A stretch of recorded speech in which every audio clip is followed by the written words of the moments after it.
All right, welcome to Book by Book. And today we are going to be in 1 Kings chapters 13 through 15. And what? 2 Kings is correct. Yes, it's been a long day. We're in 2 Kings chapters 13 through 15. And so we are going to see a lot of turnover in kings today in the Northern Kingdom. One of the interesting things about what we're looking at is Jeroboam. So when Jeroboam became king, God promised a certain number of generations, and then Jehu became king, and God promised 4 generations. And so we're going to see the end of Jehu's dynasty tonight. Like, God keeps his promises on these things, and then after the Jehu dynasty falls apart, then there's just so much palace intrigue and assassinations and all kinds of different conflict in the Northern Kingdom that it is it's just an amazing series of events.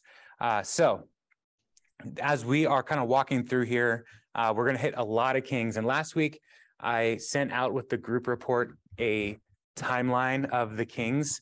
And so I hope that's helpful.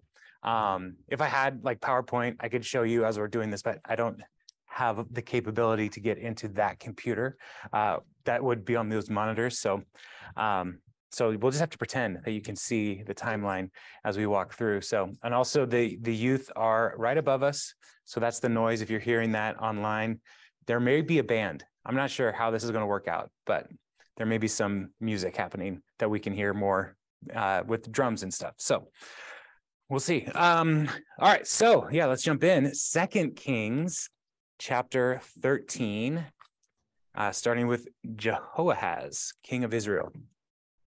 In the 23rd year of Joash, son of Ahaziah, king of Judah, Jehoahaz, son of Jehu, became king of Israel in Samaria, and he reigned 17 years. He did evil in the eyes of the Lord by following the sins of Jeroboam, son of Nebat.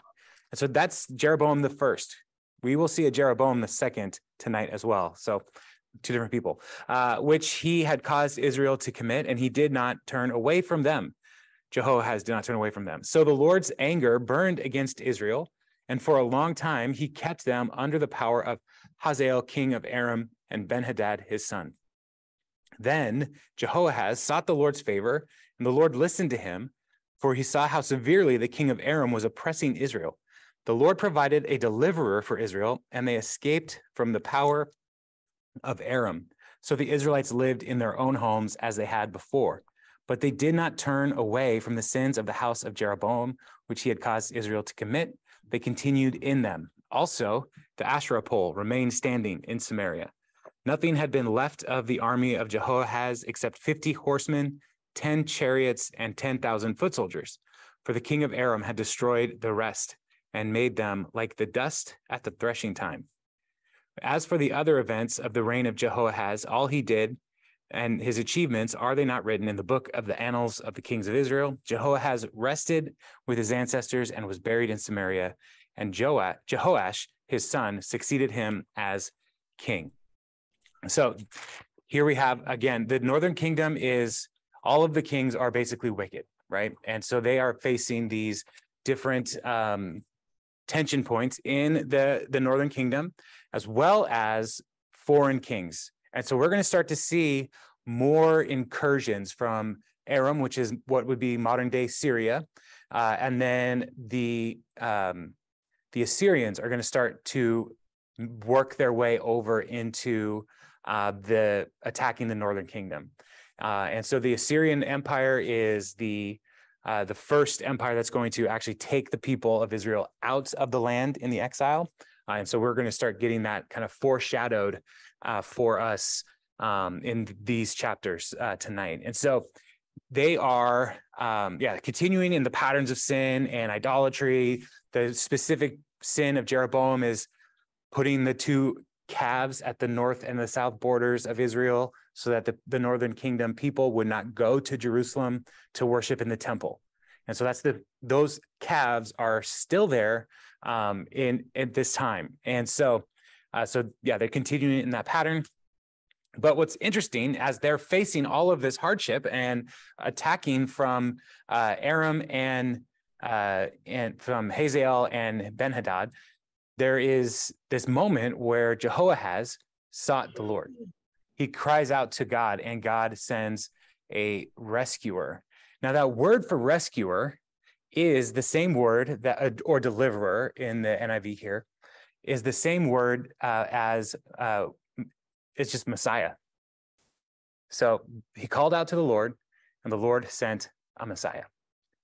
And so when we look at the Messiah, we understand that to be Jesus as the ultimate Messiah. But when the Lord sends deliverers, they are Mashiach in Hebrew. And so here is that one of those instances where we get this unnamed deliverer for Israel. And people have some different theories about who that deliverer could be. But we can't know for sure. But some folks are saying it may be a foreign soldier or army coming and fighting against Aram. Other people are saying this deliverer could be Elisha rising up one more time to lead the people of Israel in battle, but we don't really know for sure who it is. I generally lean more towards just based on the history at the time, another foreign party coming and attacking Aram, diverting their attention away from Israel. That seems to be the most likely situation, especially since they're not named.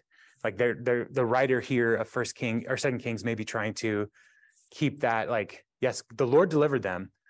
They're not one of our people, so we're not even going to try to give them any glory. So that's kind of how I am landing on this. But we see he's saying like we have been basically decimated here in our army. We need help. And so the Lord sends this deliverer. And so he sees the rescuing of God. He cries out to God and God rescues him. And there's one of the questions is, why does the Lord rescue him and deliver Israel, even though they're so wicked at this point? And we have to go back to remember God's promise to Abraham. Like this is like God's trying to hold on to this promise to say, I'm going to make a nation out of the descendants of Abraham, and I'm going to be faithful to them, even if they are unfaithful to me. That's some drums right there. Okay. So we should see, recognize that God's provision and protection is tied to the promise to Abraham, just as for Judah, God's protection for Judah, even though their kings are hit and miss, that promise is because of his covenant with David in particular. And so, so that's what's going on here with Jehoahaz. He's not a great person, not a great king, but the Lord is still intervening and protecting them.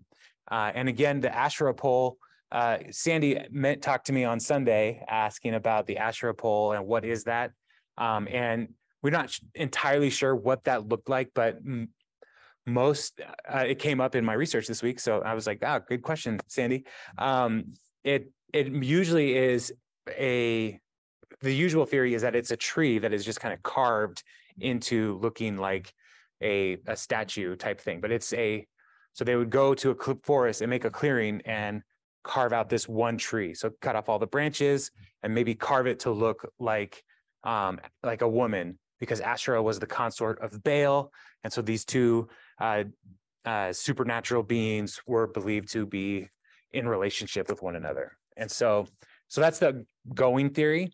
And so he has left a Asherah pole in the capital city of Samaria.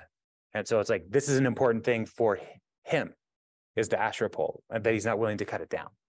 So, so that's kind of what's going on here with Jehoahaz. And he lives and he dies.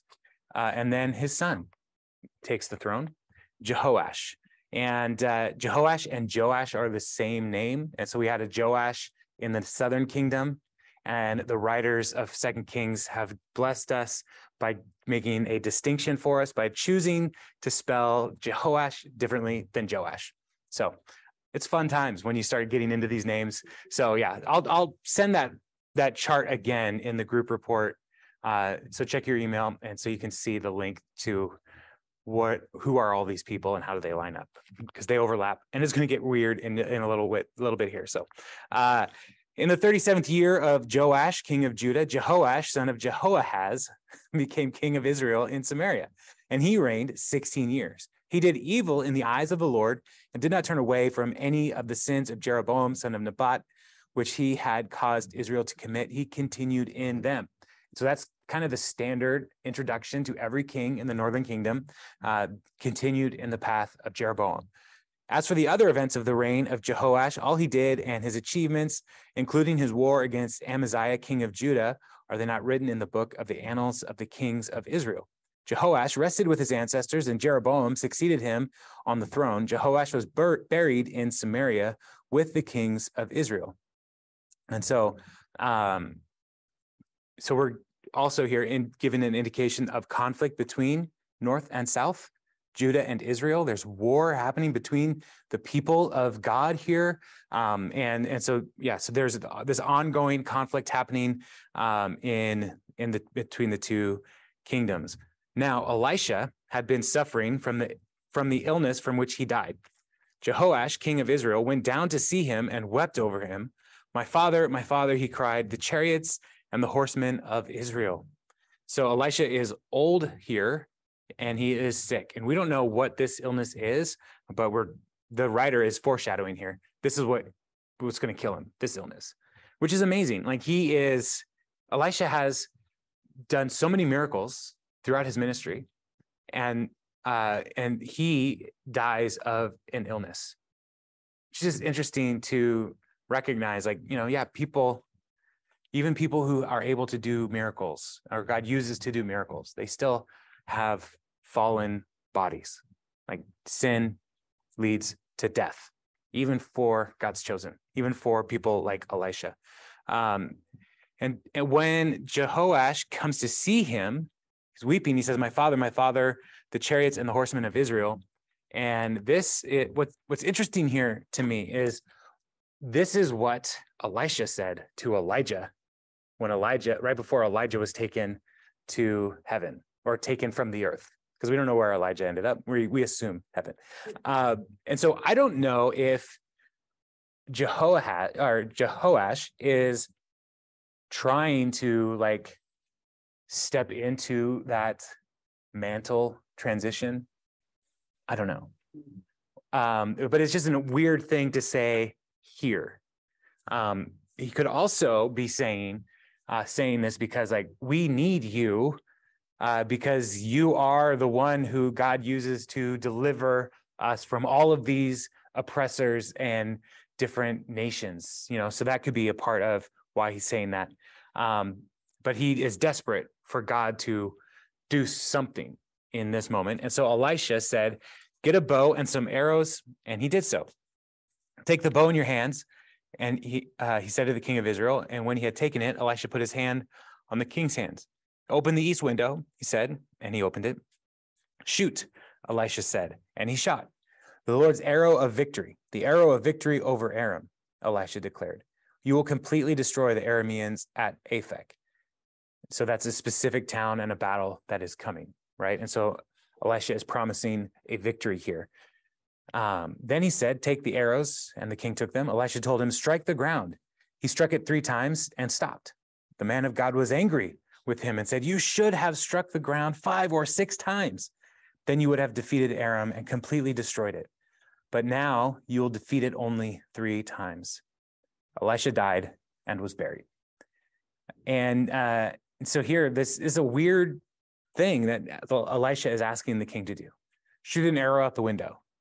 And okay. And so a promised victory. Now hit the ground. And he hits it 3 times, and 3 times probably seems like enough, right? But Elisha is not saying your unwillingness, you are hitting the ground enough times to see how much you're going to trust God, basically. And so shooting it out the window at nothing is an act of faith, right? You're obeying what the man of God is telling you to do. Hitting the ground is obeying what the man of God is telling you to do, but you should have kept going. And so it's not that he doesn't have a willingness to obey, It's just how far is he willing to obey? Will he keep fighting until the prophet says, stop? And he probably stopped when he felt embarrassed. Like 1, 2, 3, this is really dumb. I don't want to do this anymore. And so, yeah, so we're not really told why Elisha is saying to do all of these things. Like, what does this symbolize? What does this mean?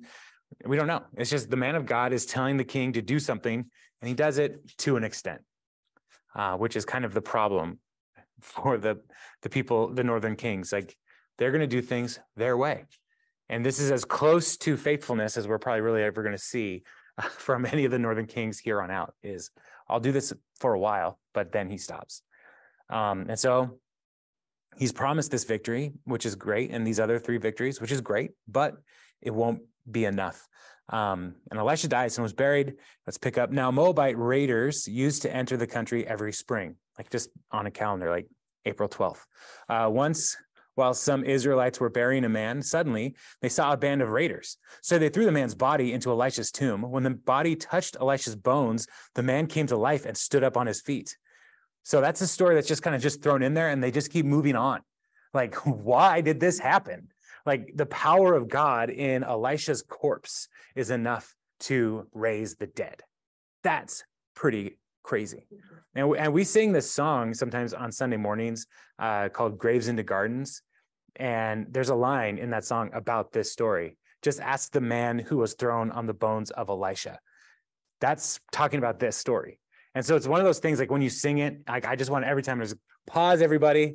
Let's do a Zack Snyder Saved by the Bell timeout, and let's talk to the camera and say, this is what's going on here. This is the weirdest song that you're ever going to sing in a worship song. But this is what's happening. Like, God's power to heal, to resurrect is not limited to a living prophet. Like, the power of God is so present in Elisha's body that even here he's resurrected. Now, why are they throwing this guy's body in the same area that Elisha's body is buried in? And there's probably some kind of communal tomb area where they were they would put bodies to decompose. And then they would gather the bones after the bodies had decomposed, and they would put them in ossuaries, which means bone box. And then they would take that bone box and they would put it in a family crypt. And so that might be what's going on here, is like Elisha is in an area where, like, they were just waiting for his body to decompose. And so here's another one, put it in there to decompose. But these Moabite raiders create a panic. And so they don't take care here to do this thing, which works out well for this guy who is dead, because now he's alive again. But he's got to deal with these Moabite raiders, and he's got to run out of there. So verse 22, Hazael, king of Aram, oppressed Israel throughout the reign of Jehoahaz. But the Lord was gracious to them and had compassion and showed concern for them because of his covenant with Abraham, Isaac, and Jacob. To this day, he has been unwilling to destroy them or banish them from his presence. The king, Hazael, king of Aram, died, and Ben-Hadad, his son, succeeded him as king.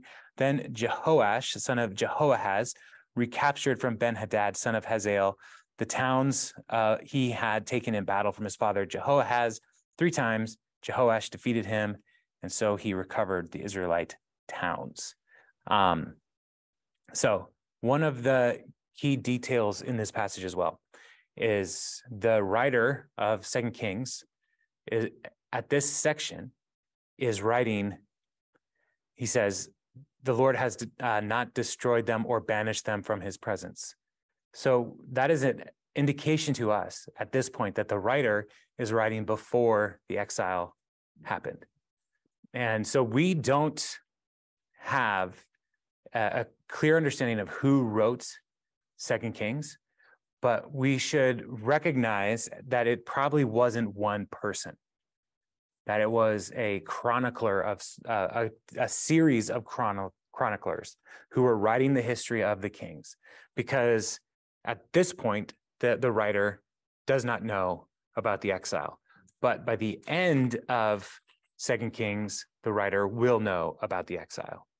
And so, like, it's okay to recognize that there were a series of people whose hands were on this and adding to it, maybe editing and revising and making sure it is more clear throughout. That's okay to say. It doesn't make it less inspired to have that as a possibility for this book. So I just wanted to make that clear here. So my computer is talking to me, so I'm trying to make it not do that. All right. So, but then these 3 victories, we're told, like he hit the ground 3 times.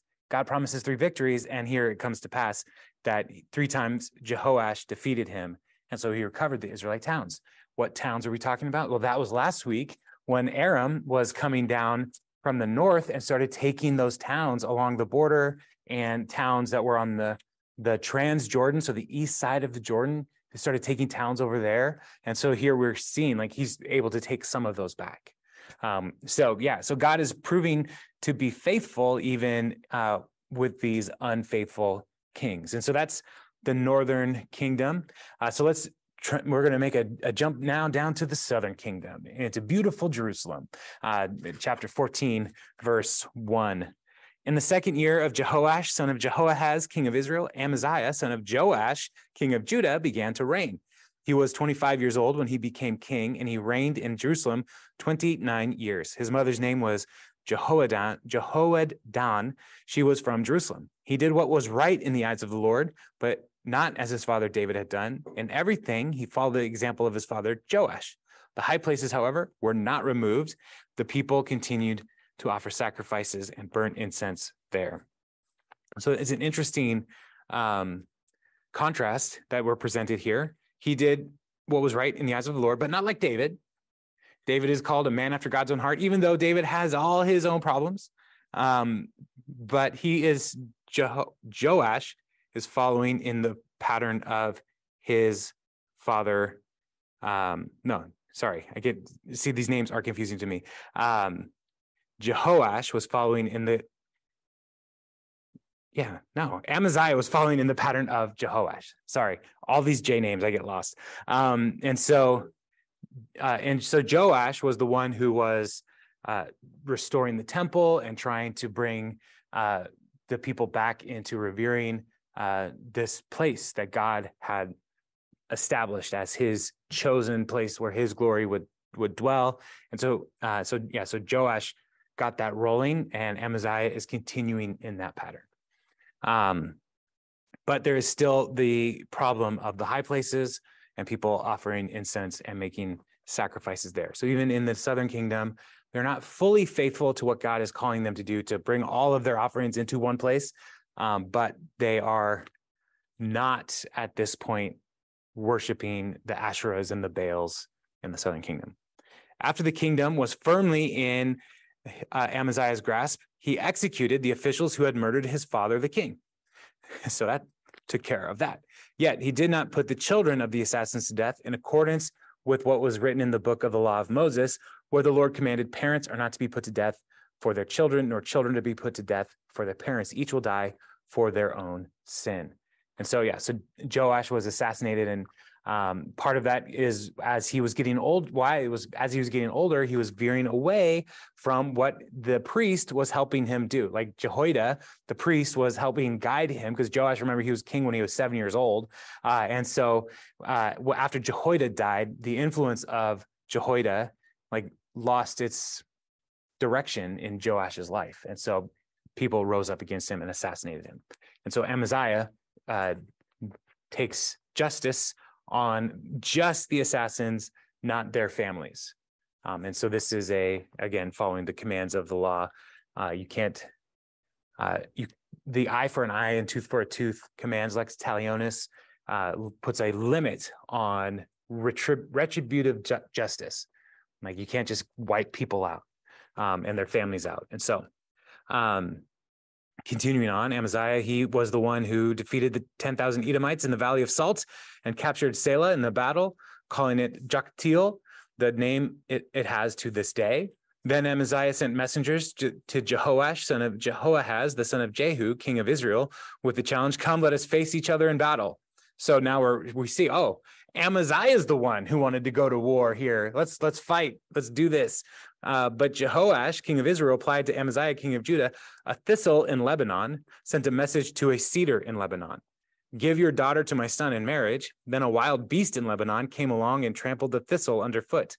You have indeed defeated Edom, and now you are arrogant. Glory in your victory, but stay at home.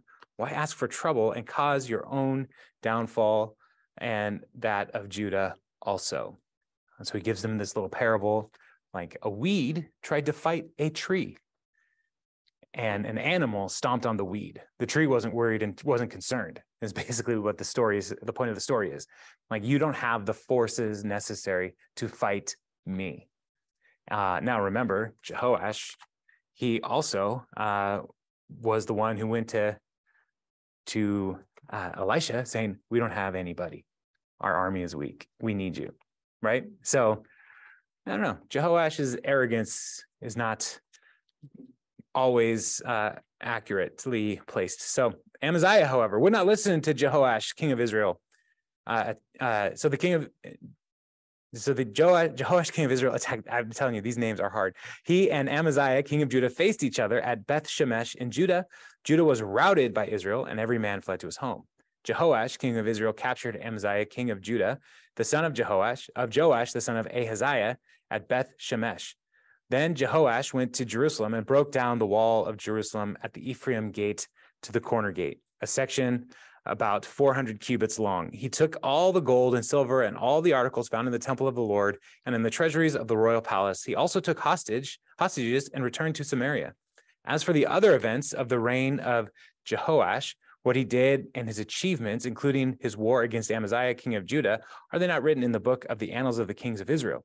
Jehoash rested with his ancestors and was buried in Samaria with the kings of Israel, and Jeroboam, his son, succeeded him as king. Amaziah, son of Joash, king of Judah, lived for 15 years after the death of Jehoash, son of Jehoahaz, king of Israel. As for the other events of Amaziah's reign, are they not written in the book of the annals of the kings of Judah? They conspired against him in Jerusalem, and he fled to Lachish, but they sent men after him to Lachish and killed him. He was brought back by horse and was buried in Jerusalem with his ancestors in the city of David. Then all the people of Judah took Azariah, who was 16 years old, and made him king in place of his father Amaziah. He was the one who rebuilt Elath and restored it to Judah after Amaziah rested with his ancestors. So Amaziah and Jehoash fight. Jehoash defeats Amaziah, takes him captive.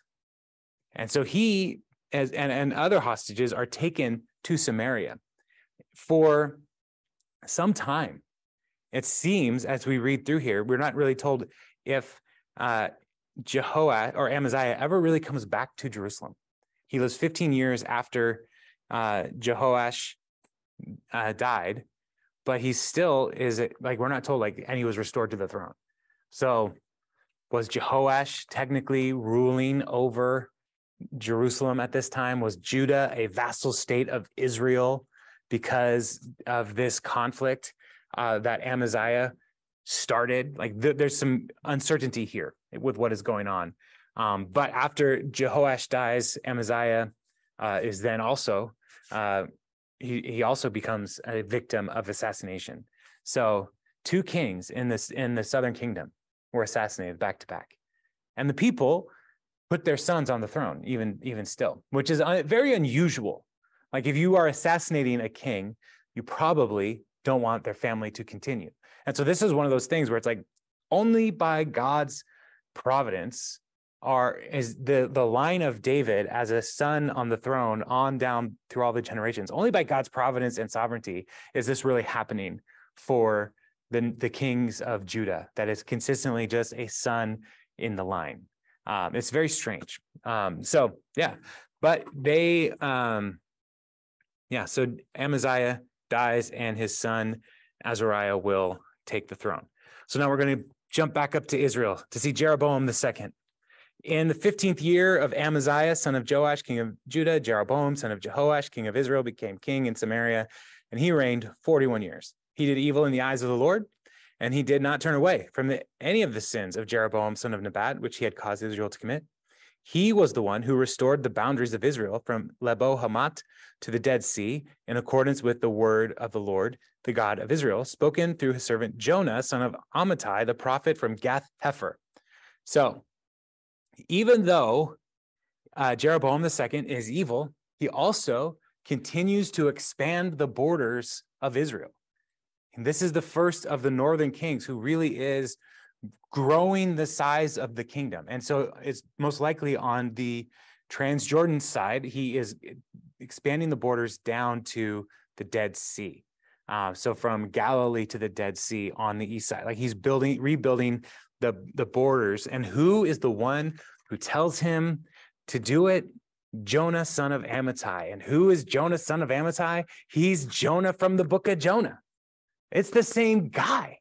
And so this Jonah, who is being used to motivate the king of Israel to expand the borders, which at the time would be an affront to Aram, to Edom, to Moabites, and to the rising Assyrian Empire in Nineveh, right? He's the one who's saying, let's make Israel great again. Let's expand our borders. Let's do all these things. And so when we get to Jonah and the Lord tells Jonah to go to Assyria, you would think like, yeah, let's go. Let me go and yell at the Assyrians about how God's going to destroy you, because Jonah is like, yeah, Israel's the best. But when he gets that message, he goes the other way.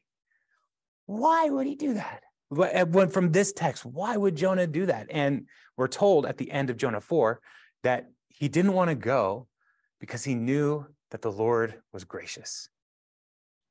Now, how does he know the Lord is gracious? Because even though Jeroboam II is a terrible, corrupt, evil king, God is still gracious to his people, Israel.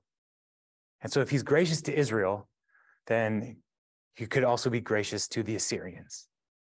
And so when Jonah goes and like tells the Assyrians 40 more days and Nineveh will be overturned, and he goes out and then he goes and camps outside for a while waiting for the destruction of Nineveh, and it doesn't happen.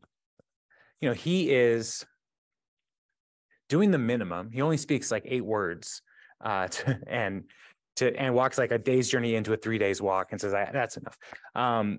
But he is, you know, recognizing that God will overturn Assyria, but it doesn't mean that he's going to destroy Assyria.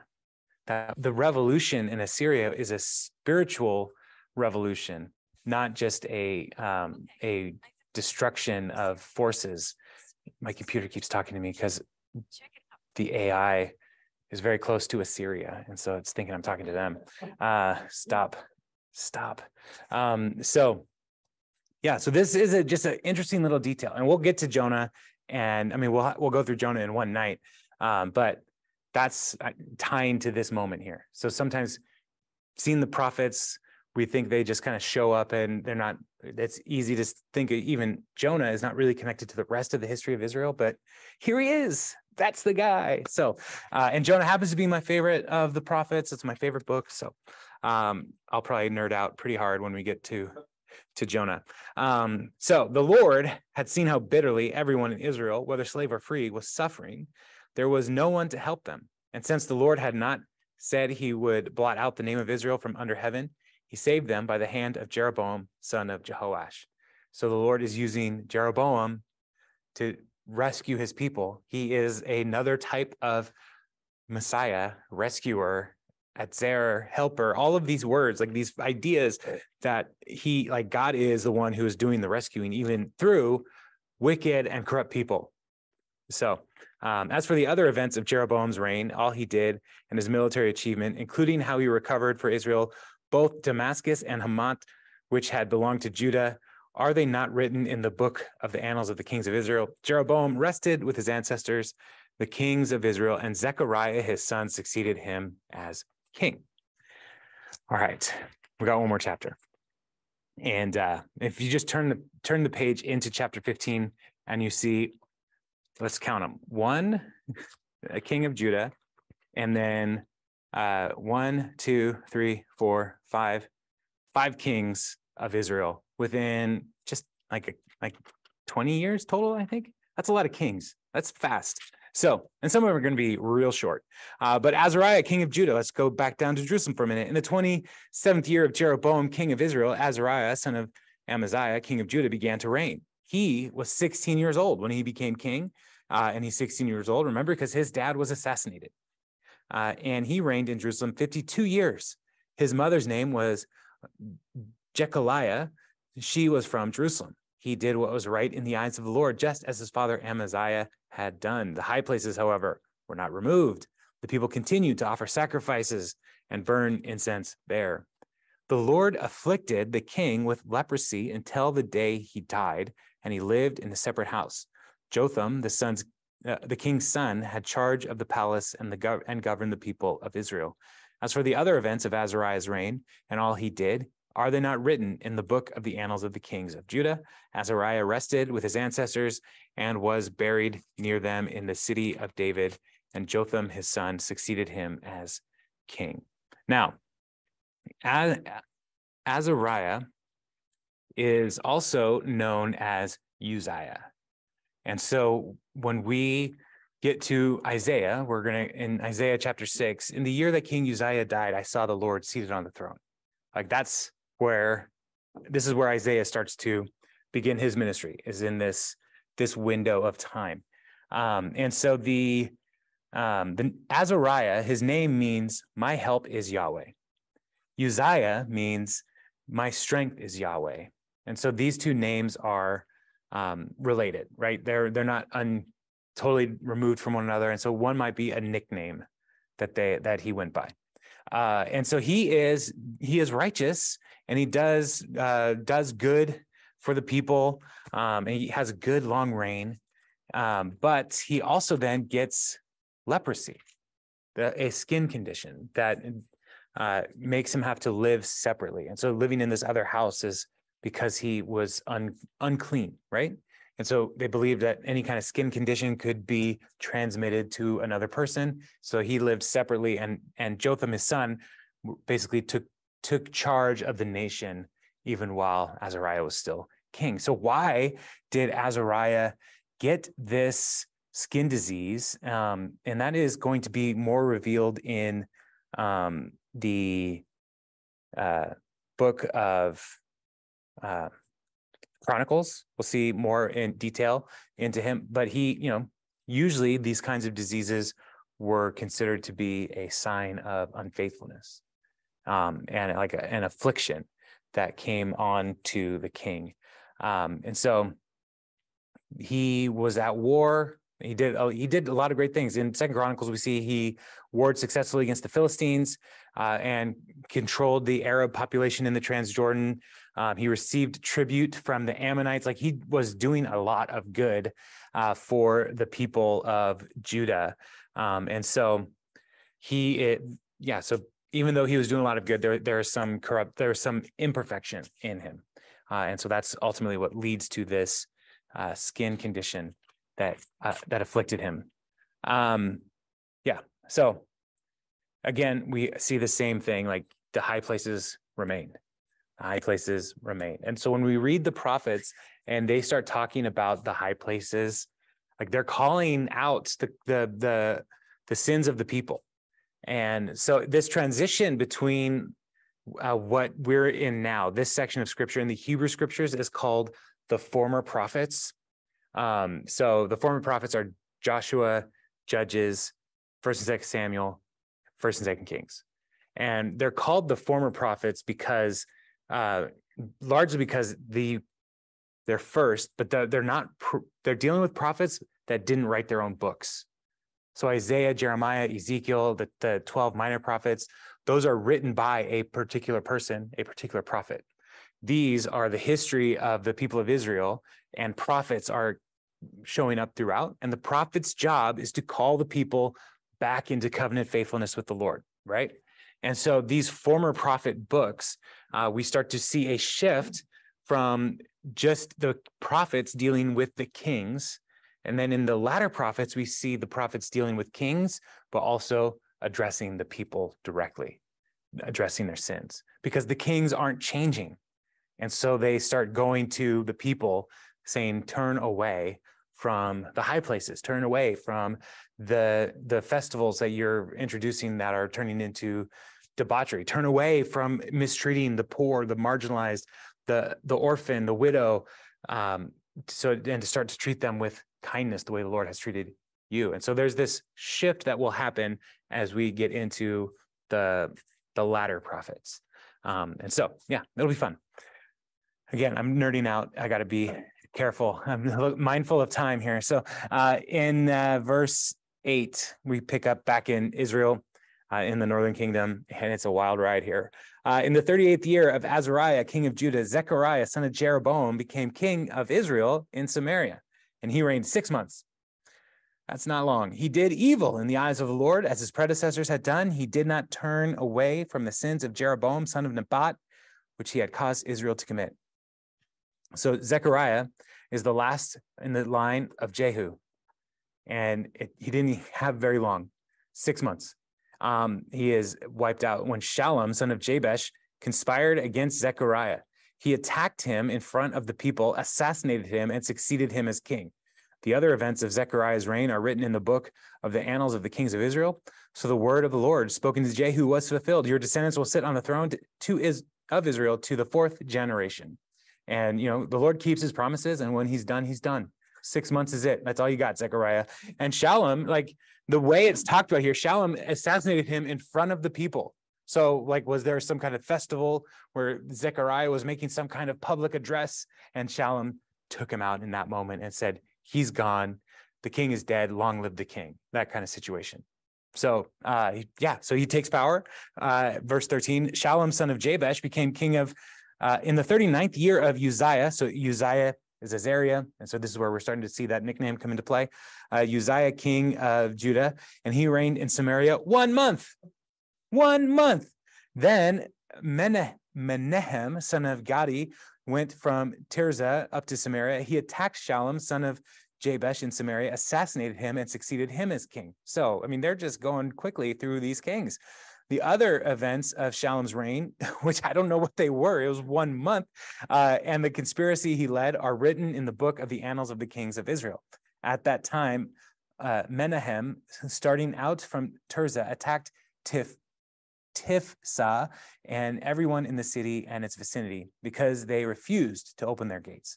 He sacked Tifsah and ripped open all the pregnant women. So Shallum is, he assassinates, and then Menahem assassinates Shallum. And here the clues that we're giving here about Menahem are, he doesn't really have a lineage to say all these things, but he's coming from Tirzah, which was the former capital as they were first separating. And so it was probably a military base of sorts. And so he's rallying troops to come against the northern city of Samaria. And when he is coming to Tifsah, and they don't welcome him as king, we see the terribleness of him here as he is ripping open the pregnant women. This is a type of barbarous nature, a type of barbarism, that's the word, barbarism that is unlike the kings of Israel so far. And so we see more and more the way that the kings of Israel are becoming more like the kings of Assyria and the nations and their violence and their just terrible ways. And here, pregnant women are revered, right? They're cherished. They're creating life. And here he's treating life as a disposable commodity to all because they didn't let him in. This is a terrible person. So Menahem, king of Israel, here in verse 17, in the 39th year of Azariah, king of Judah, in the 39th year and 1 month of Azariah, king of Judah, Menahem, son of Gadi, became king of Israel, and he reigned in Samaria 10 years. So he's got a decent run here. He did evil in the eyes of the Lord during his entire reign. He did not turn away from the sins of Jeroboam, son of Nebat, which he had caused Israel to commit. Then Pul, king of Assyria, invaded the land, and Menahem gave him 1,000 talents of silver to gain his support and strengthen his own hold on the kingdoms. Menahem exacted this money from Israel. Every wealthy person had to contribute 50 shekels of silver to be given to the king of Assyria. So the king of Assyria withdrew and stayed in the land no longer. As for other events of Menahem's reign and all he did, are they not written in the books of the annals of the kings of Israel? Menahem rested with his ancestors, and Pekahiah, his son, succeeded him as king. So here we have the Assyrians rising back up, coming over, starting to invade, and Menahem buys the loyalty of the Assyrians. But he doesn't use his own wealth. He takes it from the wealthy, and they pay basically the ransom for the country to be protected from the Assyrians. Now, backtrack a little bit, right? Jeroboam II. Jonah goes at this time frame to Assyria and says, the Lord's going to destroy you all. And the king, all the way from the king down to the cows, they all repent, right? They all cry out to the Lord. They fast, they put on sackcloth and ashes and they're mourning, and the Lord relents. He gives them a little bit of time for the nation of Israel to have a reprieve from what's coming. But here, Pul of Assyria, he's starting to come back. Assyria is going to be the nation that will ultimately obliterate the northern kingdom. But for now, Menahem buys some peace. And it's very expensive. It's a lot that he is buying. And so, but there was peace for a while. And for 10 years, he reigns. Pekahiah joins in here in verse 23. In the 50th year of Azariah, king of Judah, Pekahiah, son of Menahem, became king of Israel in Samaria, and he reigned 2 years. Pekahiah did evil in the eyes of the Lord. He did not turn away from the sins of Jeroboam, son of Nebat, which he had caused Israel to commit. One of his chief officers, Pekah, son of Remaliah, conspired against him. Taking 50 men of Gilead with him, he assassinated Pekahiah along with Argob and Arieh in the citadel of the royal palace at Samaria. So Pekah killed Pekahiah and succeeded him as king. The other events of Pekahiah's reign and all he did are written in the books of the annals of the kings of Israel. So Pekahiah has this brief reign, 2 years. Another assassination and another family dynasty comes to a quick break, and Pekah comes to rule. One of the interesting things about these kings in particular is the Assyrians are keeping good records of the people that they're attacking in their land in the Assyrian capital. And so we actually have extra biblical references to these kings, talking about the tributes that they pay and how they came to power. And Pekah in particular is just referred to as Pek, who has no family, basically. He's basically a nobody who comes to power. And the king of Assyria at the time is writing this out. Then there was Pek, who was a pain, but still he was kind of under us here, and gets into this in verse 27. In the 52nd year of Azariah, king of Judah, Pekah, son of Remaliah, became king of Israel and Samaria, and he reigned 20 years. He did evil in the eyes of the Lord. He did not turn away from the sins of Jeroboam, son of Nebat, which he had caused Israel to commit. In the time of Pekah, king of Israel, Tiglath-Pileser, king of Assyria, came and took Iljan, Abel, Beth-Makkah, Janoah, Kedesh, and Hatzor. He took Gilead and Galilee, including all the land of Naphtali, and deported the people to Assyria. Then Hoshea, king of Elah, conspired against Pekah, son of Remaliah. He attacked and assassinated him, and then succeeded him as king in the 20th year of Jotham, son of Uzziah. As for the other events of Pekah's reign and all he did, are they not written in the books of the annals of the kings of Israel? And so again, Pekah is one more king who's assassinated, and another takes his place.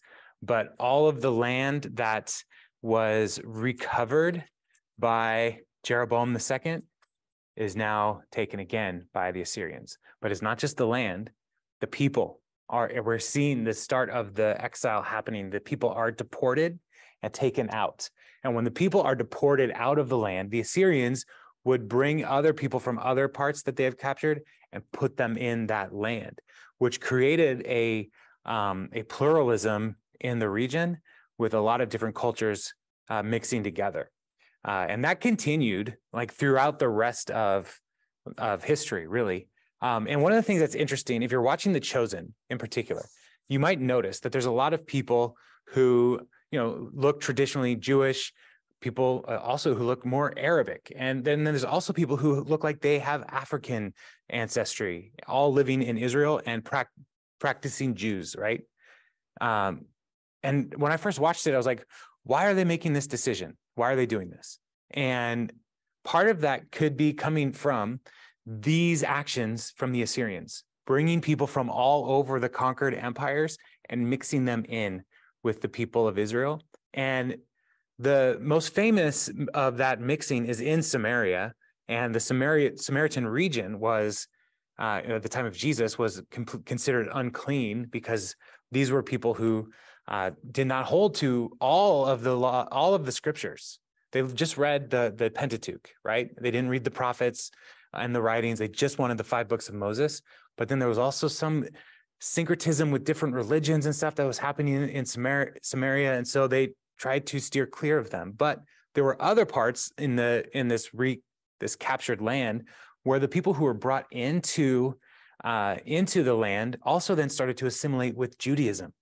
And so while they don't look traditionally Jewish, they may have converted in their family line somewhere along the way. And so as you're watching The Chosen, and maybe you've seen that, you're like, that's interesting. There's a reason that could be happening. It's not just the writer and director's like, we need to be inclusive. It's actually probably a historical thing that happened. And so just something to keep in mind. So here they're starting doing that, that forced integration is what's going on here. As they're trying to like mix up the cultures, because the Assyrians recognize that if you mix up cultures, people will probably stop holding to their cultural identity so strongly and step into the Assyrian culture or the dominant culture that Assyria is trying to put on people. So, so it's starting here. Now Hoshea he kills Pekah, and Hoshea is going to be the last king here. Israel. We're going to see Israel go away next week in chapter 17, the heading in the NIV, Hoshea, last king of Israel. So, I mean, we're coming down to it on the northern kingdom. One more section here with Jotham, king of Judah. In the second year of Pekah, son of Remaliah, king of Israel, Jotham, son of Uzziah, king of Judah, began to reign. He was 25 years old when he became king, and he reigned in Jerusalem 16 years. His mother's name was Jerusha, daughter of Zadok. He did what was right in the eyes of the Lord, just as his father Uzziah had done. The high places, however, were not removed.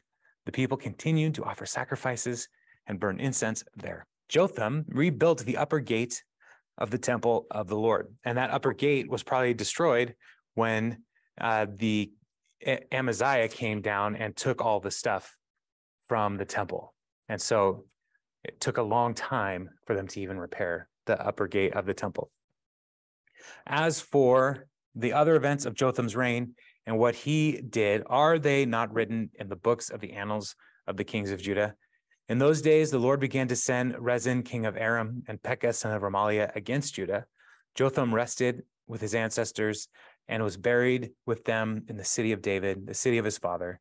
And Ahaz, his son, succeeded him as king. So Jotham continues to be a good king, do good things, restores the temple wall. But again, the high places remain. The people of Judah are not fully faithful to what God is calling them to do the worship and bring their sacrifices, all the stuff at the temple. And we start to see Aram and Israel coming and fighting against Judah again. So more conflict that Judah has to deal with. So that's what we'll wrap up for tonight. And so, yeah, any thoughts or questions? I know we had a lot of names, a lot of kings, kind of a mess, but yeah, any thoughts online in the room? McCall, yes. Great. Kind of not related to the king, but it is the book of annals. Yes. Does it still exist? Great question. The book of the annals of the king of Israel does not exist. It's gone. But it was basically like the book of Chronicles, but for Israel. And so there may be, when it talks about the books of the annals of the kings of Judah, that could be the book of Chronicles. And so if it's the book of Chronicles, which I think was written after the exile, then that's one more indicator to us that somebody came through and wrote that in. Like there's more information about these kings in this other book. And so just another note, like there are some people there are more hands than one person working through these scrolls over time to help like kind of hyperlink them together. You know, like you go to Wikipedia and you start reading something and then like, oh, well, I want to learn more about this. I want to learn more about that. And you just hyperlink through. So the writers of Kings are trying to hyperlink us to those books. And so we definitely don't have the Annals of the Kings of Israel. And we might have the Annals of the Kings of Judah if that is Chronicles. But I'm not 100% sure. And I don't think anybody can say that's Chronicles. So there might be a different book. But either way, it's one way that it's like just citing your sources, basically. Yeah. And so the writer of Kings is a good academic, citing his sources and helping people go for further research, which is important stuff for me as a nerd. So, Kevin. When you look at the Southern Kingdom and the high places that remained and things like that, was that the responsibility of prophets to bring their attention to them, or could that be done without the prophets? Yeah.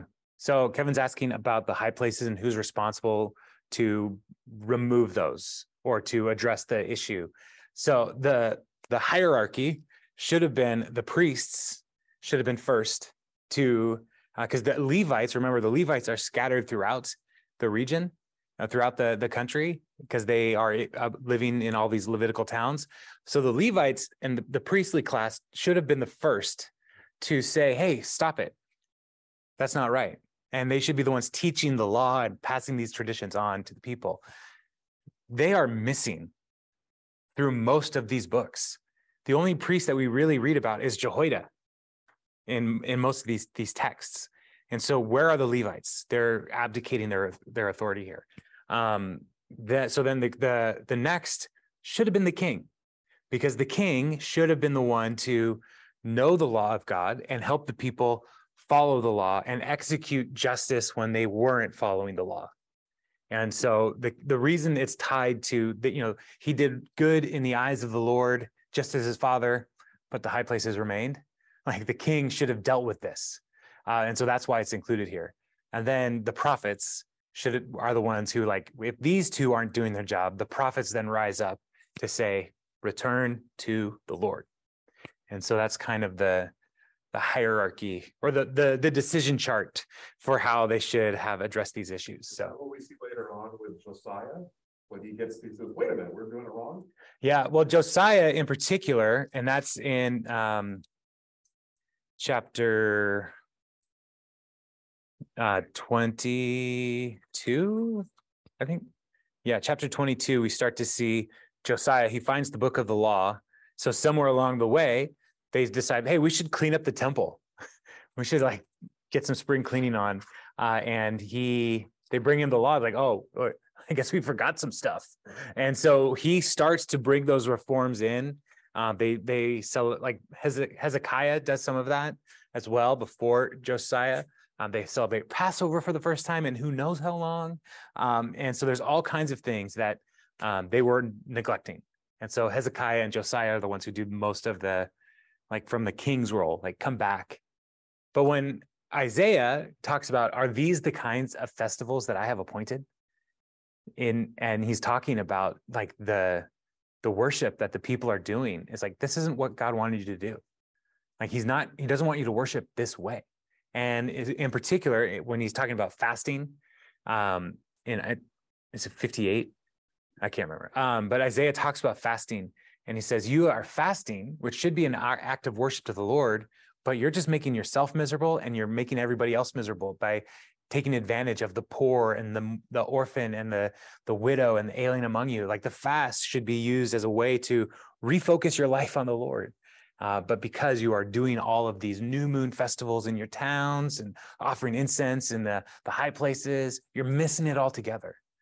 And so that's the prophet then addressing the brokenness of the worship system in Judah. So yeah, it's going to be fun. So so McCall and Jenna, I don't know if we talked about this. After we do Kings, we're actually going to jump over to Isaiah. And so we're going to hit Chronicles later, because we're going to see, I want to get to the prophets are interacting with all these kings, and I want to make sure that we kind of keep those close together, and as we read through the history and then say, how did the prophets interact with them? So any other questions? Anybody online with any questions, thoughts? Carrie, I think you're muted. I see you were talking, but you're muted. I guess I was muted. I muted myself. I was trying to be quiet and all, which never happens. But I'm curious about Jonah. Okay, when he shows up, we're Jeroboam. Yeah. But then is he somewhere in the rest of these kings in chapter 15? No. Just not, because I know you were talking about, he goes to talk to the Assyrians saying, you're doing, God's going to smite you. And when Assyria starts attacking here, I thought maybe he was in this section. No. Yeah. Jonah disappears from the historical books. So we just see him here and then in the book of Jonah. Okay. And that's it. Okay. And one of the things about Jonah, the book of Jonah, that I love so much, no one told him to write that down. Like, read the book. God never told Jonah, write this down and tell the people of Israel about this. Right? So like, he chose to do it. Like, I was an idiot. Yeah, he told on himself. And so, yeah, it's just super interesting. So I love that book so much. It's so great. It's so gross. I love it. Any other questions, thoughts? No? All right, y'all. Well, then let's wrap it up here, and we'll be back next week.